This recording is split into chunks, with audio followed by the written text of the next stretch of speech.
UP की news में आपका स्वागत है। आइए जानते हैं आज की प्रमुख 25 खबरें। यूपी विधानसभा चुनाव की तैयारियों के बीच समाजवादी पार्टी ने ब्राह्मण वोट बैंक को अपने पक्ष में करने की कोशिशें तेज कर दी हैं। इसी क्रम में बुधवार को पार्टी कार्यालय में ब्राह्मण समाज की एक विशेष बैठक आयोजित की गई, जिसमें आगामी चुनावी रणनीति पर चर्चा हुई। साथ ही 5 अगस्त को समाजवादी नेता जनेश्वर मिश्र की जयंती के आयोजन की तैयारियों की भी समीक्षा की गई। पार्टी नेताओं ने कार्यक्रम को सफल बनाने और ब्राह्मण समुदाय की अधिक से अधिक भागीदारी सुनिश्चित करने पर जोर दिया।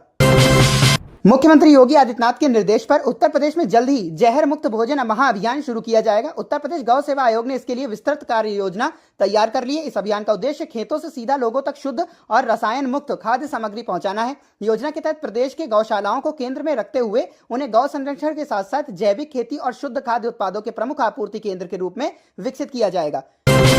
यूपी विधानसभा चुनाव 2027 से पहले प्रदेश की राजनीति में नए समीकरण बनने की चर्चाएं तेज हो गई हैं। स्वामी प्रसाद मौर्य और सांसद चंद्रशेखर आजाद की मुलाकात के बाद तीसरे मोर्चे की संभावनाओं को लेकर अटकलें बढ़ गई हैं। राजनीतिक हलकों में चर्चा है कि दोनों नेता एआईएमआईएम प्रमुख असदुद्दीन ओवैसी समेत कई छोटे दलों को साथ लेकर एनडीए और इंडिया गठबंधन से अलग एक नए राजनीतिक विकल्प की रूपरेखा तैयार करने की दिशा में काम कर रहे हैं।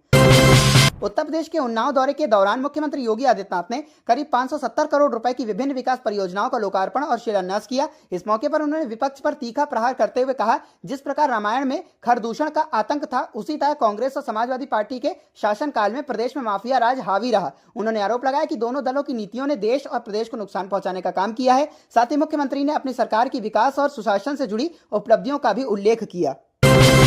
अयोध्या राम मंदिर की दान राशि में हुई चोरी की जांच के दौरान ट्रस्ट के वित्तीय दस्तावेजों से कई महत्वपूर्ण जानकारियां सामने आई हैं। उपलब्ध जानकारी के मुताबिक मंदिर परिसर की सुरक्षा व्यवस्था पर पिछले 11 महीनों से लगभग 1 करोड़ रुपए खर्च किए गए। इसके बावजूद इसी अवधि में दान पेटियों से चोरी की घटना सामने आने के बाद सुरक्षा प्रबंधों और वित्तीय निगरानी व्यवस्था पर सवाल खड़े होने लगे हैं।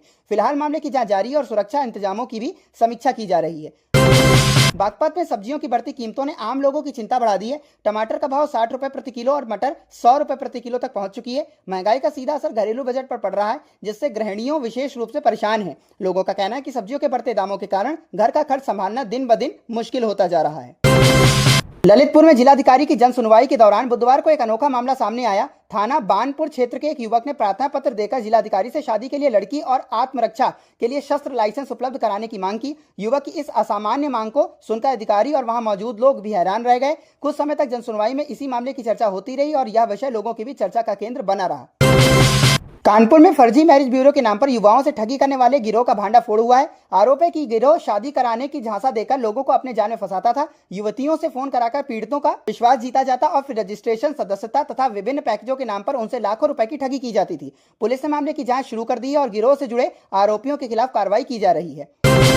Delhi Meerut rapid rail corridor की तर्ज पर अब कानपुर और लखनऊ के बीच भी रैपिड रेल चलाने की तैयारी शुरू हो गई है। मुख्यमंत्री योगी आदित्यनाथ ने बताया कि इस परियोजना का प्रस्ताव तैयार किया जा रहा है। उन्होंने कहा कि इसके शुरू होने से दोनों शहरों के बीच यात्रा अधिक तेज और सुविधाजनक हो जाएगी। इसके अलावा मुख्यमंत्री ने उन्नाव और कानपुर के बीच गंगा नदी पर 2 नए पुलों के निर्माण की भी घोषणा की, जिससे क्षेत्र की कनेक्टिविटी को और मजबूती मिलेगी। उत्तर प्रदेश के फिरोजाबाद जिले में बैंक ऑफ इंडिया की एक शाखा से चौंकाने वाला मामला सामने आया है। जानकारी के अनुसार आराव थाना क्षेत्र स्थित बैंक की भरौल शाखा के लॉकर से ग्राहकों द्वारा गिरवी रखा गया सोना गायब पाया गया। पुलिस अधिकारियों के मुताबिक लॉकर से गिरवी रखे गए सोने के कुल 96 पैकेट लापता हैं। मामले को गंभीरता से लेते हुए बैंक ऑफ इंडिया के आगरा क्षेत्रीय कार्यालय के मुख्य प्रबंधक आदित्य प्रताप सिंह ने तत्कालीन शाखा प्रबंधक समेत 3 कर्मचारियों के खिलाफ बुधवार रात आराव थाना में मुकदमा दर्ज कराया है। गोरखपुर में नीट अभ्यर्थियों की सुविधा को ध्यान में रखते हुए विशेष पहल की गई है। एडमिट कार्ड दिखाओ, आधा किराया बचाओ अभियान के तहत परीक्षा देने जा रहे छात्रों को यात्रा किराए में 50% की छूट दी जाएगी। इस सुविधा का लाभ उठाने के लिए अभ्यर्थियों को अपना नीट एडमिट कार्ड दिखाना होगा। इस पहल का उद्देश्य छात्रों को परीक्षा केंद्र तक पहुंचने में आर्थिक राहत देने के साथ साथ बेहतर सुविधाएं उपलब्ध कराना है। प्रयागराज में स्मार्ट राशन कार्ड बनवाने के नाम पर लाभार्थियों से अवैध वसूली का मामला सामने आया है। आरोप है कि कुछ कोटेदार कार्ड बनवाने के लिए 300 रुपए की मांग कर रहे हैं और पैसे नहीं देने पर राशन कार्ड निरस्त कराने की धमकी दे रहे हैं। मामले की जानकारी मिलने के बाद जिला पूर्ति अधिकारी ने संज्ञान लेते हुए जांच के निर्देश दिए हैं। उनका कहना है कि शिकायत सही पाए जाने पर संबंधित लोगों के खिलाफ कड़ी कार्रवाई की जाएगी। समाजवादी पार्टी में टूट की अटकलों के बीच पार्टी के 2 सांसदों ने सामने आकर अपना रुख साफ कर दिया है। बीजेपी में शामिल होने की चर्चाओं को दोनों सांसदों ने पूरी तरह खारिज करते हुए कहा कि वे समाजवादी पार्टी के साथ हैं और पार्टी छोड़ने का कोई सवाल ही नहीं है। हाल के दिनों में सपा में बड़ी टूट के दावों और राजनीतिक बयानबाजी के बीच इन दोनों सांसदों के बयान को अहम माना जा रहा है। वहीं अखिलेश यादव की पार्टी ने भी दावा किया कि समाजवादी पार्टी पूरी तरह एकजुट है और विपक्ष को कमजोर करने के लिए अफवाहें फैलाई जा रही है। सपा में टूट की अटकलों के बीच अब दोनों सांसदों के बयान ने सियासी चर्चाओं को नया मोड़ दे दिया है। उत्तर प्रदेश के मेरठ में खरखौदा थाने के जमीन पर बनी कथित मस्जिद को लेकर विवाद गहरा गया है। इस मामले में बुलडोजर कार्रवाई की अटकलों के बीच मेरठ के एसएसपी अविनाश पांडे का बड़ा बयान सामने आया है। एसएसपी ने साफ कहा कि फिलहाल किसी तरह की कार्रवाई का फैसला नहीं लिया गया है। पहले जमीन और निर्माण से जुड़े सभी दस्तावेजों की जांच की जाएगी और उसके बाद ही आगे की कार्रवाई तय होगी। पुलिस ने मस्जिद प्रबंधन और संबंधित पक्षों से जरूरी दस्तावेज मांगे हैं। प्रशासन का कहना है कि जांच पूरी होने के बाद ही कानून मुताबिक फैसला लिया जाएगा। फिलहाल इस मामले को लेकर पूरे इलाके में चर्चाएं तेज हैं और सभी की नजरें जांच रिपोर्ट पर टिकी हैं। मऊ आनंद विहार ट्रेन के उद्घाटन कार्यक्रम के दौरान दिए गए ऊर्जा मंत्री ए.के. शर्मा के बयान को लेकर सियासी घमासान तेज हो गया है। सपा सांसद राजीव राय ने मंत्री के बयान पर नाराजगी जताते हुए तीखी प्रतिक्रिया दी। राजीव राय ने आरोप लगाया कि जनता के प्रतिनिधियों का सम्मान किया जाना चाहिए और किसी भी तरह का अहंकार लोकतंत्र के लिए ठीक नहीं है। वहीं समाजवादी पार्टी अध्यक्ष अखिलेश यादव ने भी इस विवाद में कूद पड़े और उन्होंने भाजपा सरकार पर विपक्ष की आवाज दबाने का आरोप लगाया। मऊ से शुरू हुआ यह विवाद अब प्रदेश की राजनीति में नई बहस का कारण बन गया है और दोनों दलों के बीच बयानबाजी तेज हो गई है। उत्तर प्रदेश में मानसून की दस्तक से पहले मौसम का मिजाज तेजी से बदलने वाला है। मौसम विभाग की ताजा अपडेट के मुताबिक शनिवार को प्रदेश के कई जिलों में तेज हवाओं के साथ भारी बारिश की संभावना जताई गई है। पूर्वी और मध्य यूपी के कई इलाकों में गरज चमक के साथ बारिश हो सकती है, जिससे भीषण गर्मी से राहत मिलने की उम्मीद है। मौसम विभाग ने लोगों से खराब मौसम के दौरान सतर्क रहने और बिजली गिरने जैसी घटनाओं से बचाव के लिए जरूरी सावधानी बरतने की अपील की है। आने वाले दिनों में मानसून की गतिविधियां और तेज होने के संकेत मिल रहे हैं, जिससे प्रदेश में बारिश का दौर बढ़ सकता है। उत्तर प्रदेश के रेल यात्रियों के लिए बड़ी खुशखबरी है। बुलेट ट्रेन परियोजना के साथ साथ प्रदेश को 2 नई ट्रेनों की सौगात भी मिली है। रेल मंत्री अश्विनी वैष्णव ने मऊ आनंद विहार एक्सप्रेस और छपरा आनंद विहार एक्सप्रेस को हरी झंडी दिखाई है। वहीं दोहरी घाट औडिहार मेमू ट्रेन सेवा का विस्तार अब वाराणसी तक कर दिया गया है। इस फैसले से पूर्वांचल के यात्रियों को दिल्ली और वाराणसी के लिए बेहतर और सुविधाजनक रेल कनेक्टिविटी मिलेगी। रेलवे का कहना है कि नई सेवाओं से छात्रों, व्यापारियों और आम यात्रियों को बड़ा फायदा होगा और पूर्वी उत्तर प्रदेश की कनेक्टिविटी और मजबूत होगी।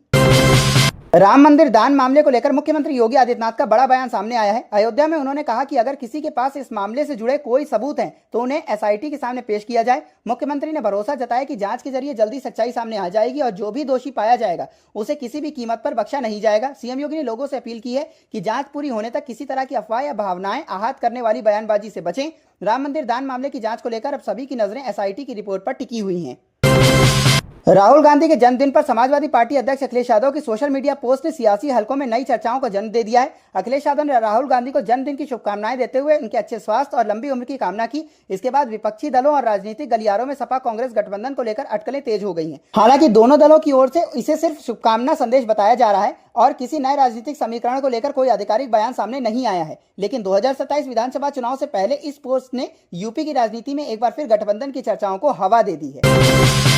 राम मंदिर दान विवाद के बीच राम मंदिर निर्माण समिति के अध्यक्ष नपेंद्र मिश्रा का बड़ा बयान सामने आया है। उन्होंने कहा कि मंदिर परिसर के प्रबंधन की जिम्मेदारी किसी अनुभवी और सक्षम व्यक्ति को सौंपी जानी चाहिए। नपेंद्र मिश्रा ने कहा कि करोड़ों श्रद्धालुओं की आस्था से जुड़े इस संस्थान में पारदर्शिता और मजबूत निगरानी व्यवस्था बेहद जरूरी है। उन्होंने प्रबंधन व्यवस्था को और पेशेवर बनाने के लिए कई सुझाव भी दिए। साथ ही उन्होंने भरोसा जताया कि दान विवाद की जांच निष्पक्ष तरीके से होगी और सच्चाई सामने आएगी। राम मंदिर प्रबंधन को लेकर दिए गए इस बयान के बाद अयोध्या और राजनीतिक गलियारों में नई चर्चा शुरू हो गई है।